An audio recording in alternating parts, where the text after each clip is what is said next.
VFX Bro here with a quick overview of the previously released Eyes on Fire experimental video. I'm going to be going over the effects used. A lot of what you see is a modification of other tutorials that are already out there. So let's go ahead and start with a new project.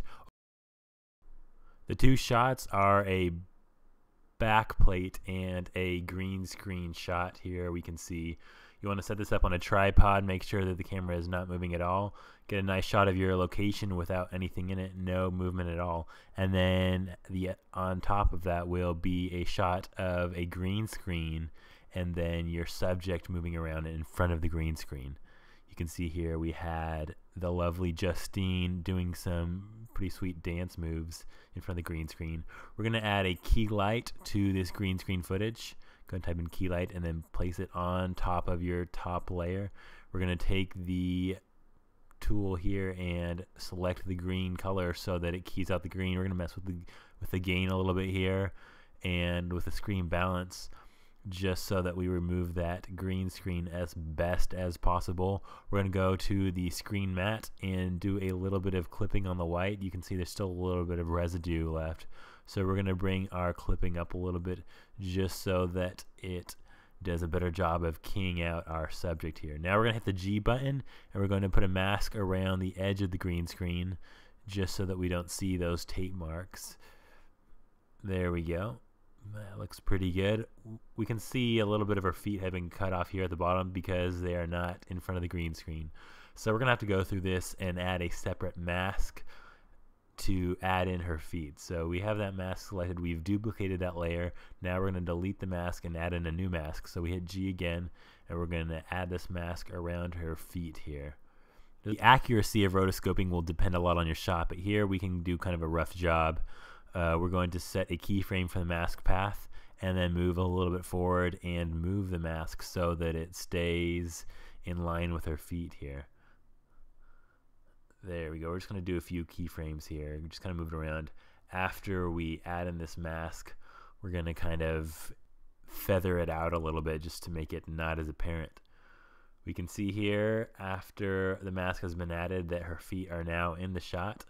The tutorial that I messed around with a little bit to get this effect was Disintegration at videocopilot.net. If you look at their tutorials, there's a lot of great stuff there, and I used this effect to kind of make part of her disappear like you see in the video. And so just go ahead and check that tutorial. We're going to go on to the next shot here. We can see kind of their body images ingrained in the wall. So I'm going to show you quickly how I did that effect. We're going to go to displacement map and put that onto our bottom layer, which is the blank slate. And then we're going to go layer pre-compose with our Justine footage selected and pre-compose that footage. Now we're going to select our blank slate and put the displacement map onto that Justine footage, and we're going to turn off the layers. With only our bottom slate selected, we're going to take the horizontal and vertical displacement and bring it up to about 90. We can see here that she is now appearing in the wall. Very nice. So you can see how we very easily got that effect. The next effect we're going to move on to is this glowing we have of Charlie here, where he looks a little bit pixelated. Basically, I just messed around with the preset here. He was green screen in that footage too, so we were able to separate him completely from the background. And then I put this pixel effect on top of him and just messed around with the settings a little bit. Feel free to mess around with these presets for each individual project that you have, but there are literally unlimited possibilities within After Effects that allow you to kind of generate a unique effect for every project that you have.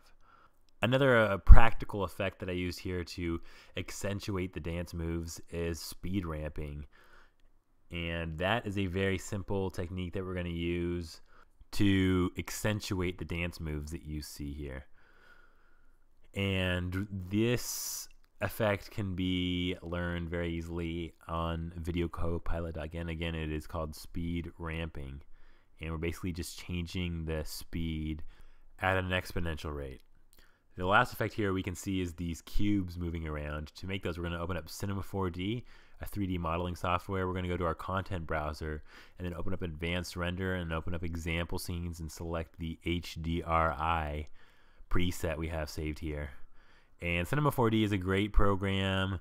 Again, it's a 3D program, and the cubes that you saw were made in a 3D space sort of setup. We're going to select these balls here, and we're going to make a new cube, and we're going to take the material settings from these balls and carry them onto the cube. Go to delete that, and now we have the cube here by itself, and that's basically how we got the cubes that you saw in the video.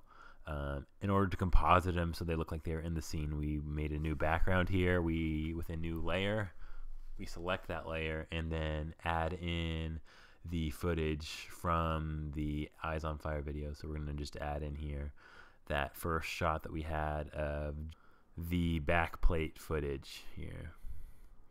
And then when we bring it in, we're going to want to make sure that it's animated so that it's playing from one scene to the next.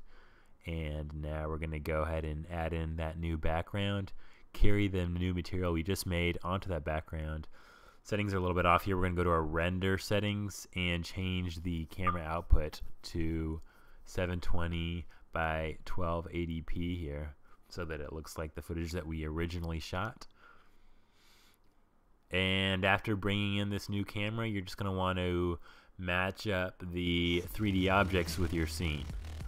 This has been VFX Bro with a brief overview of the Eyes on Fire experimental video.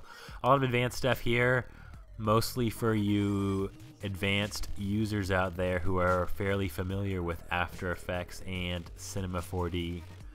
If you have any questions, feel free to comment on the video.